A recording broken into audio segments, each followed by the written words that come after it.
Na Turquia, um passeio muito importante para os cristãos é a visita aos locais onde ficavam as 7 igrejas, citadas no livro de Apocalipse. Na época do Novo Testamento, toda a região era dominada pelo Império Romano. O termo igreja, na Bíblia, refere-se a um povo e não a um templo.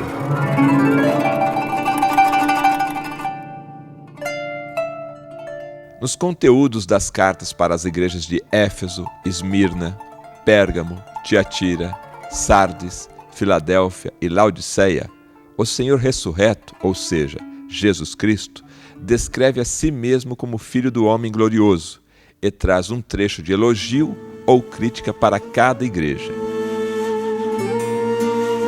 Em resumo, as cartas trazem um ensinamento específico para cada grupo de cristãos.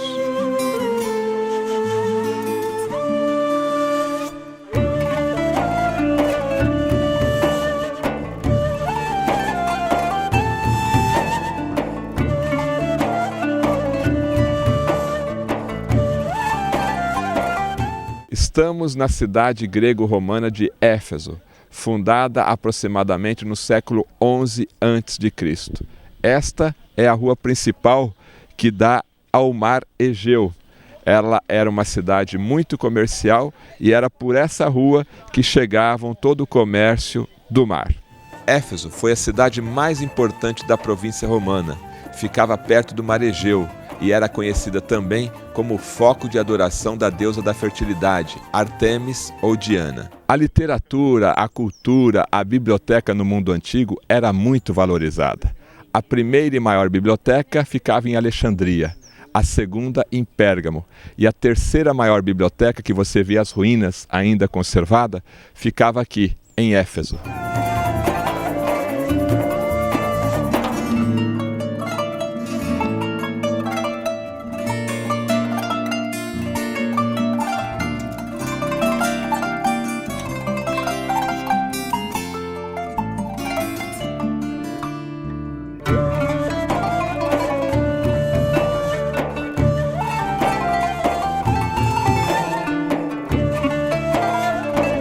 Estamos no teatro aqui em Éfeso, com capacidade para 40 mil pessoas.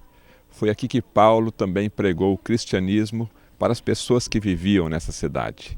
Segundo a Bíblia, para a igreja de Éfeso, São João Evangelista orienta que os cristãos retornem ao amor primitivo que os levaram a crer no Evangelho de Jesus Cristo.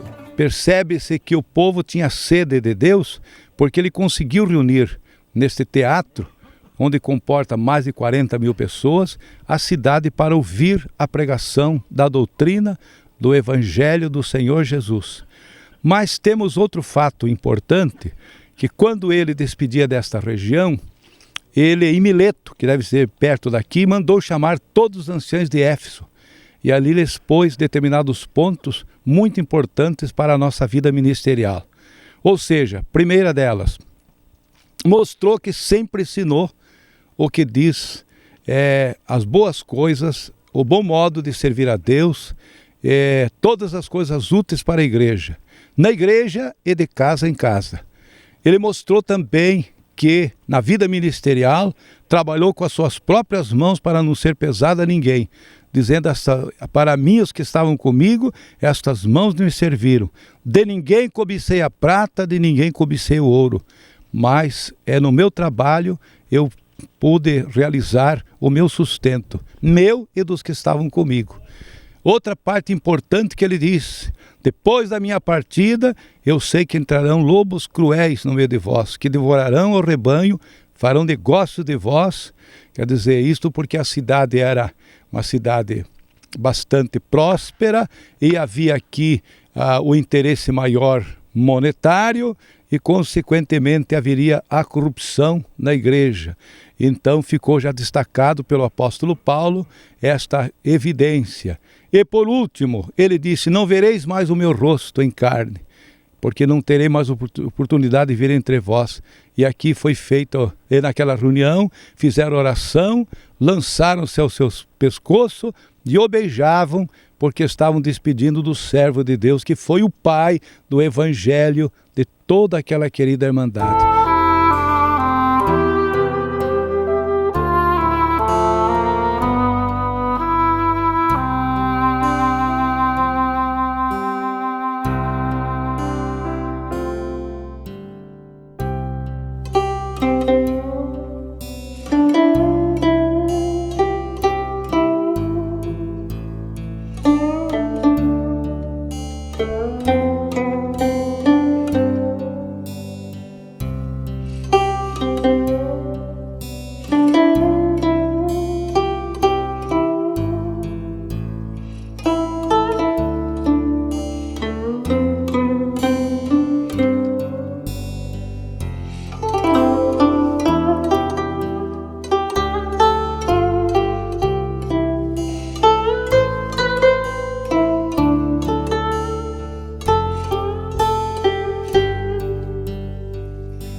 Éfeso é uma cidade muito importante na vida de São João, o Evangelista.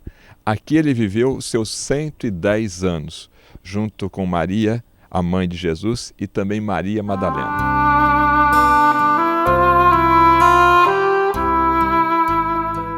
Depois da morte de Jesus Cristo, São João, junto com Maria, mãe de Jesus, e também Maria Madalena, saíram de Jerusalém para pregar o Evangelho. E ele veio para Éfeso. Aqui ele morou por muito tempo e também pregou o Evangelho.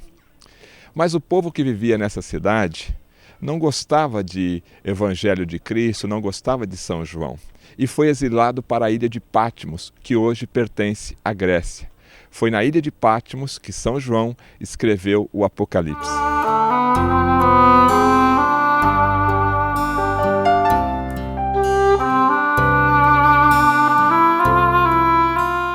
Nós estamos na Basílica de São João, local onde São João, o Evangelista, autor do Evangelho de São João e também do Apocalipse, está sepultado.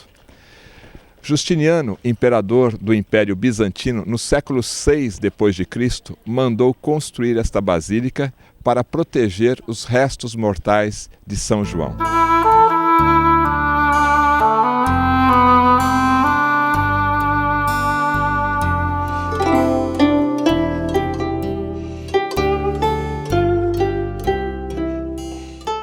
Este é o local chamado de batistério. Depois que São João Evangelista pregou o Evangelho e as pessoas acreditavam e se convertiam, era neste lugar que ele praticava o batismo. Aqui é um lugar importante na realidade, porque João anunciou o Evangelho, o apóstolo São Paulo, e dizem também que a Virgem Maria esteve por aqui. E o batismo era realizado desta maneira. A pessoa vinha, vamos dizer, de lá e descia essas escadas, passava por meio do tanque e saía de outro lado, era a maneira do seu batismo. Então aqui é um lugar original, embora sendo mais tarde esta igreja, mas eles copiaram a mesma coisa que João fazia. Esmirna foi fundada no século XIV a.C. pelo povo jônico, antepassado dos gregos. Hoje, na Turquia, ela se chama Izmir. As suas ruínas são bem poucas e ainda estão sendo descobertas. Esmirna era uma cidade que disputava com Éfeso e Pérgamo a fama de ser chamada de maior cidade da Ásia. Uma biblioteca, ginásios, termas e um estádio contribuíam para a vida cultural de Esmirna. A igreja de Esmirna estava passando por perseguições e foi incentivada a ser fiel até a morte.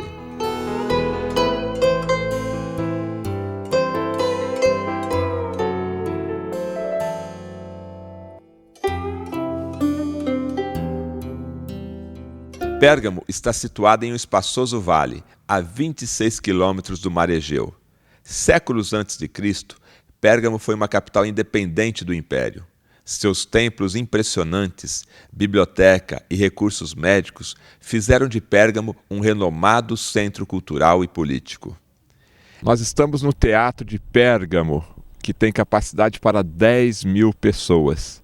O povo antigo gostava muito de assistir teatro, peças culturais. Agora, o detalhe curioso é que por volta do século XIX, o alemão que estava construindo ferrovia aqui, ao chegar em Pérgamo, precisava de pedras. E a população antiga falou, olha, lá em cima do morro tem muita pedra, é só você subir lá e pegar. Quando o alemão chegou e começou a fazer as escavações, foi que ele descobriu a cidade de Pérgamo.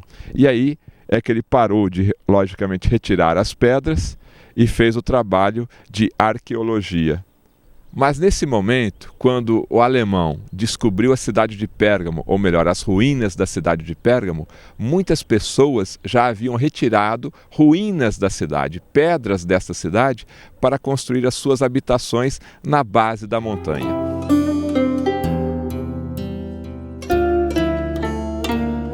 As imagens que você está observando é da cidade de Pérgamo. Nós vamos conhecer um pouquinho da sua história e da sua importância para o cristianismo. Zélia, essa praça central onde nós estamos, em relação à história de Pérgamo, o que nós podemos relatar? A cidade de Pérgamo, o nome antigo é Pérgamo, foi fundada na época grega, na época Império Helênico. Depois invadida, conquistada pelo Império Romano, e depois da separação no Império Romano, foi uma cidade de Império Bizantino. E com a chegada do Império Otomano, foi uma cidade otomana, e hoje em dia pertence para a República Turca. Em relação ao cristianismo, o São João Evangelista, junto com Maria, mãe de Jesus, e Maria Madalena, eles vieram para cá? Sim, depois que o Jesus Cristo foi crucificado no Jerusalém, o São João, depois que começou a escrever o Evangelho, foi chamado como São João Evangelista, com a Virgem Maria e Maria Magdalena, viajaram até a Ásia Menor e chegaram para a cidade de Éfeso. Ele começou a escrever o Evangelho lá em Éfeso, e só que terminou o Evangelho na ilha Patmos, que hoje em dia pertence à Grécia. Esta era uma igreja fiel, mas recebia ensinos de falsas doutrinas. Por isso, o Senhor ameaçou a fazer guerra de morte contra eles. Nós entendemos, irmão, que Paulo, passando por aqui, evangelizou toda essa região. Pois ele não pôde vir mais. João estava em Éfeso, depois, pela perseguição, ele acabou indo para Patmos. A gente entende que a igreja estava certamente numa necessidade muito grande de uma revitalização, porque o próprio Paulo disse numa das suas cartas: todos da Ásia me desampararam. E Deus, tendo cuidado deste povo, tomou João e escreveu as cartas, uma delas para Pérgamo, com o fim de revitalizar a fé do povo a permanecerem na sã doutrina que haviam recebido pelo anúncio do apóstolo Paulo. A visita nossa aqui hoje é uma testemunha que a igreja está viva? É uma testemunha que a igreja está viva, e muito viva, porque ao subir aqui eu senti que Deus até visitou minha alma neste lugar. Agora, estar junto com a Irmandade, fazer a leitura da palavra de Deus em relação a Pérgamo, o que isso acrescenta na vida da Irmandade? O que isso também acrescenta na vida do ancião quando oportunamente vira uma palavra dessa em cima do púlpito? Eu acredito que acrescenta em nós a fé, o conhecimento de nós estarmos aqui. É como a Bari disse ali sobre a igreja estava sendo corrompida quando João escreveu essas cartas. A idolatria de Balaão estava tomando conta aqui, porque eram os que lidavam com as adivinhações e as feitiçarias. Estavam tomando conta da igreja. Mas nós sentimos que as cartas veio corrigindo, que quando eles parassem com aquilo, né, e quando ouvisse o que o Espírito Santo dizia à igreja, eles iam ser novamente fortalecidos na fé, porque Deus amava eles. E Deus nunca gostou daqueles que gostam de dividir o seu povo, a sua doutrina. Então ele mandou uma carta para que eles não dividissem e criassem doutrina herege numa doutrina tão santa e tão pura como era o cristianismo.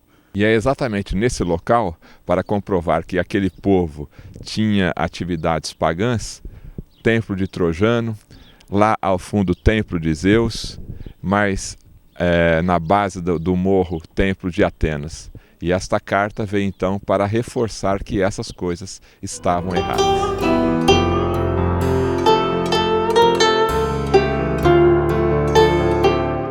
Pérgamo é uma cidade que impressiona pela sua história. Fundada aproximadamente no século VI a.C., ela foi muito conhecida por duas características: a sua comercialização de papel e também pela sua grandiosa biblioteca. Os pérgamos, eles tinham o hábito de comprar o papiro do Egito e comercializavam com outras partes do mundo. O faraó, quando descobriu que o seu papiro estava sendo revendido pelos pérgamos, ele não gostou dessa ideia e proibiu a venda do papiro para este povo. O povo pérgamo, já sem o papiro para revender, ficou procurando uma outra alternativa, já que eles eram muito conhecidos neste tipo de comércio. E pediu ao seu povo que descobrisse um outro material, uma outra maneira para poder receber a escrita. Camponeses descobriram que o couro, a pele da cabra, da ovelha, cortada em finas camadas, poderiam receber a tinta, a escrita. Daí surgiu o pergaminho.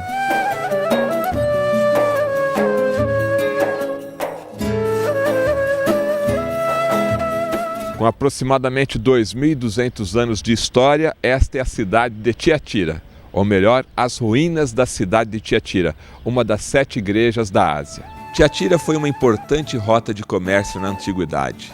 Essa congregação estava procedendo bem, mas foi criticada pelo Senhor porque aceitava uma mulher que se declarava profetisa e promovia pecado sexual.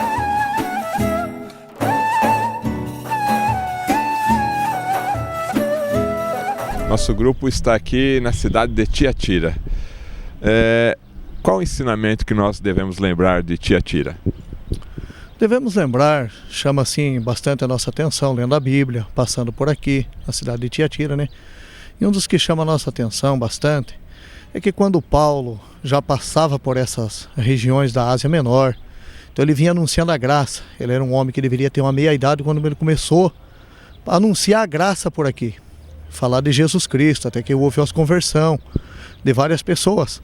E a igreja começou a crescer, mas com o tempo a idade foi vindo, Paulo foi ficando velho, a canseira foi pegando e começou a haver um desprezo contra a pessoa de Paulo. E Paulo foi cansando e alguém já foi desprezando. Aí foi surgindo outras pessoas dentro do próprio cristianismo que já começaram a induzir a igreja a tomar outro caminho, a tomar outro rumo. Mas em seguida que Paulo cansou, quando Paulo já dizia aquelas frases que se ele vencesse era Cristo, e se ele morresse era Cristo, e se ele morresse também a carreira já estava ganha. Quando ele falava essas palavras ele já estava bastante cansado, mas Deus por revelação mandou João aqui neste lugar a trazer a palavra para reestruturar a igreja. E quando João veio ele começou a escrever as cartas, onde ele escreveu a primeira para a igreja de Éfeso e que também escreveu para a igreja de Tiatira, porque a igreja estava corrompida, porque tinha uma mulher aqui que estava pregando uma outra doutrina, que era a doutrina de Josabel, era a doutrina das idolatrias, era a doutrina das pinturas, era a própria doutrina do adultério. Acho que em função das mitologias gregas, onde existia a deusa do amor, ela também pregava que arrastava-se o adultério para a cama, que não era pecado. Então ela começou a corromper a igreja e Deus mandou João aqui para que eles se arrependessem daquele grande mal, e aqueles que ouvissem a carta, Deus salvaria eles se houvesse arrependimento.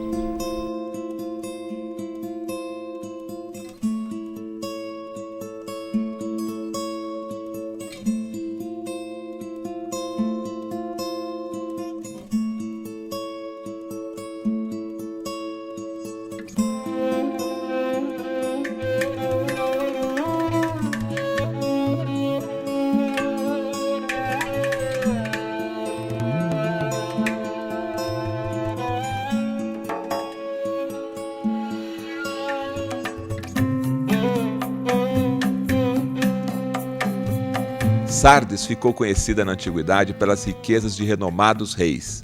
Essa igreja tinha uma grande reputação e foi orientada a despertar e continuar a ser obediente. Esta é a 4ª igreja que passamos e ela tinha uma vida bastante ativa, pelo que entendemos pela Escritura Sagrada, e igualmente foi revelada por Deus ao apóstolo João, quando na ilha de Patmos, para que mandasse uma carta a esta querida irmandade e eles pudessem então não sair dos fundamentos da doutrina em que receberam de Jesus Cristo, através do testemunho do apóstolo Paulo.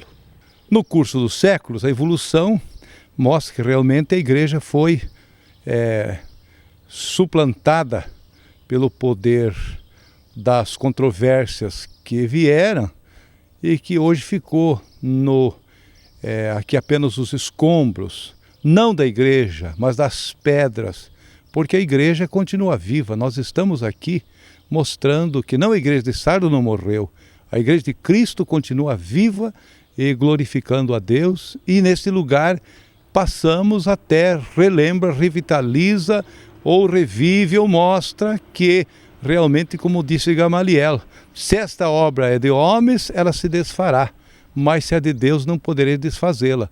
Embora na Turquia a conservação das ruínas não é excelente em todos os pontos e sítios arqueológicos, na cidade antiga de Sardes, mais precisamente na igreja de Sardes, no livro de Apocalipse, o que nos impressiona é a conservação e a restauração desta grande obra monumental que impressiona a todos que visitam aqui. Em termos históricos, a situação de Sardes, quando ela foi fundada, um resumo de Sardes. Bom, a fundação da cidade, datamos para épocas bem antigas, mais ou menos século V a.C., época jônica. E as ruínas que estamos visitando pertencem mais para a época romana, mais ou menos século II depois de Cristo. Em relação ao comércio, ao tipo de povo que vivia aqui na época? Bom, era um povo comerciante, porque para Sardes chegavam duas rutas importantes comerciais. Uma delas era a ruta real do século VI a.C. e outra era do século III a.C., que chamava como a ruta de seda. Mesmo no Império Romano havia sinagoga aqui. Sim, mais ou menos depois do Cristo, no século II, fundaram uma sinagoga aqui em Sardes, que veio muitas famílias judias do Jerusalém para cá, para arrumar a vida comercial. Foram trazidos de lá para cá de propósito, para ajudar em comércio. E eles foram liberados fundar uma sinagoga, mesmo que na época romana era proibido as crenças de único Deus, e os judeus tinham essa liberdade porque para eles comércio era um trabalho importante.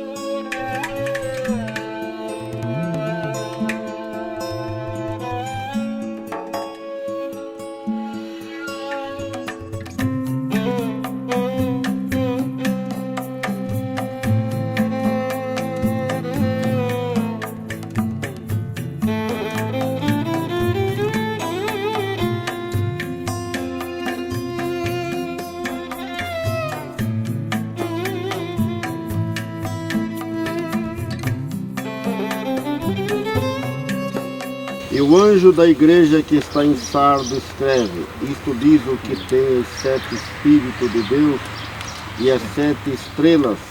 Eu sei as tuas obras, que tens nome de que vives e está morto. Sê vigilante e confirma os restantes que estavam para morrer, porque não achei as tuas obras perfeitas diante de Deus. Lembra-te, pois, do que tens recebido e ouvido, e guarda-o e arrepende-te.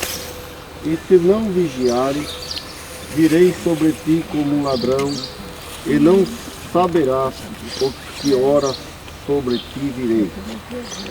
Mas também tens em Sardo algumas pessoas que não contaminaram seus vestidos, e comigo andarão de branco, porquanto são dignos disso. O que vencer será vestido de vestes brancas, e de maneira nenhuma riscarei o seu nome no livro da vida, e confessarei o seu nome diante de meu Pai e diante de seus anjos. Majestoso é Jesus, Rei dos Reis. O poder, Deus de Deus, quer na terra, quer nos céus. Majestoso é Jesus, Rei dos Reis.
Filadélfia foi fundada pelos reis de Pérgamo como um posto avançado do seu reino no segundo século a.C. Foi a sexta carta escrita por São João Evangelista no Apocalipse, direcionada a esta igreja. Dentre todas as cartas, Filadélfia é a que recebe somente elogios. E São João pede que esta igreja, que este grupo de pessoas, permaneça neste mesmo caminho. Filadélfia era uma igreja modelo e recebeu a promessa de que, se cresce em Jesus, receberia um reino eterno.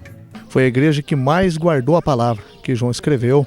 Ele escreveu a carta, era a igreja mais fiel que tinha. Era uma igreja que demonstrava o verdadeiro amor, a verdadeira caridade.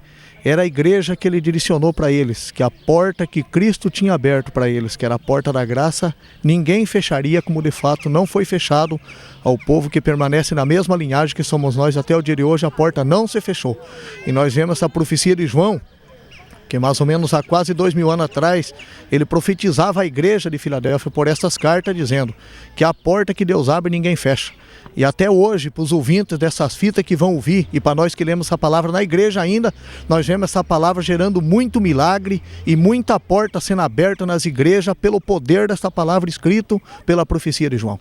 O cristão que teme a palavra, ele deve tirar muitas lições daqui, tirar a lição do amor, da perseverança e da consistência, que vê que aqueles que foram consistentes aqui, está prometido nesta palavra que iam ser coluna do templo de Deus e Deus ia sustentar eles e Satanás não teria poder sobre a igreja de Cristo. Como essa igreja levava a homenagem de vencedoras, nós também seremos vencedores se nós permanecer fiéis até o fim. Com certeza a nossa coroa está reservada e ninguém tomará ela.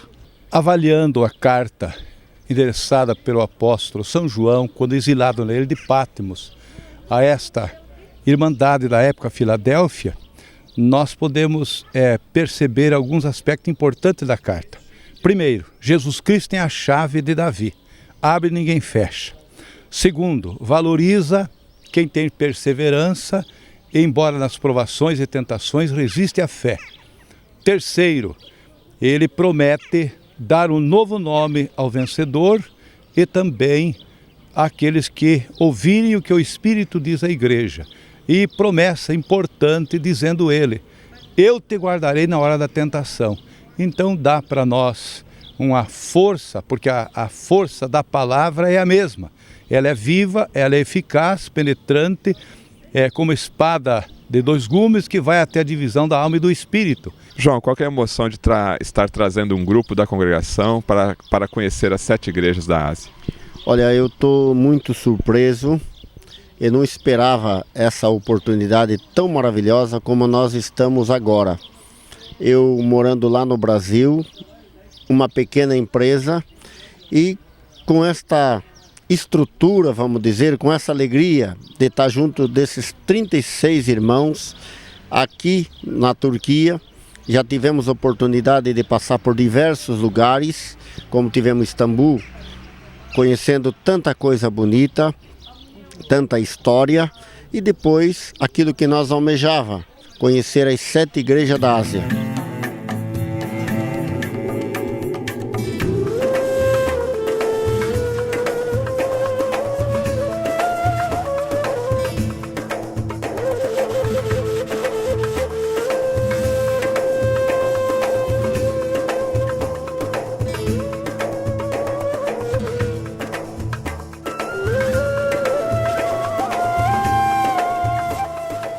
Esta é a Laodiceia, com a sua rua principal e o pátio chamado de Ágora, onde a população se reunia.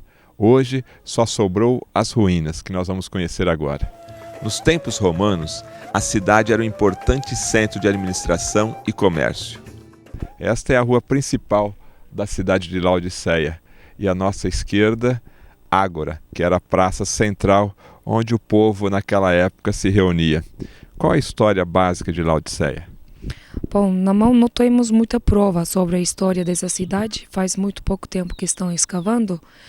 É considerada como uma cidade grega fundada na época da civilização jônica e depois na época do Antíoco II, que foi um dos imperadores do Império Seleuca da Síria.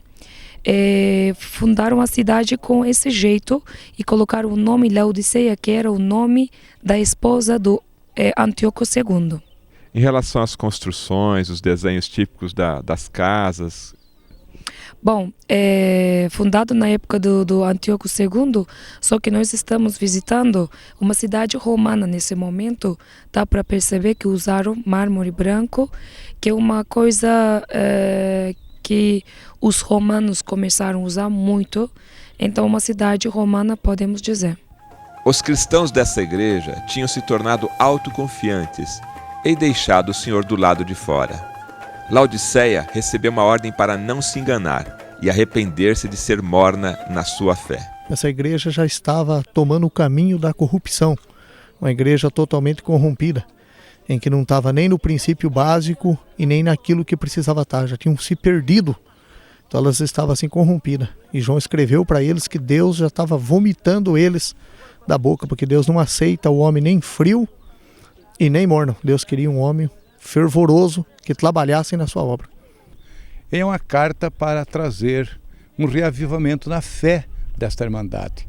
Estão distanciando-se de Deus pelo contexto ou pelo texto sagrado e mostrando que o Senhor, por mais que a pessoa se alongue, o Senhor sempre está pronto a dar as mãos àquele que se arrepende e busca dele misericórdia.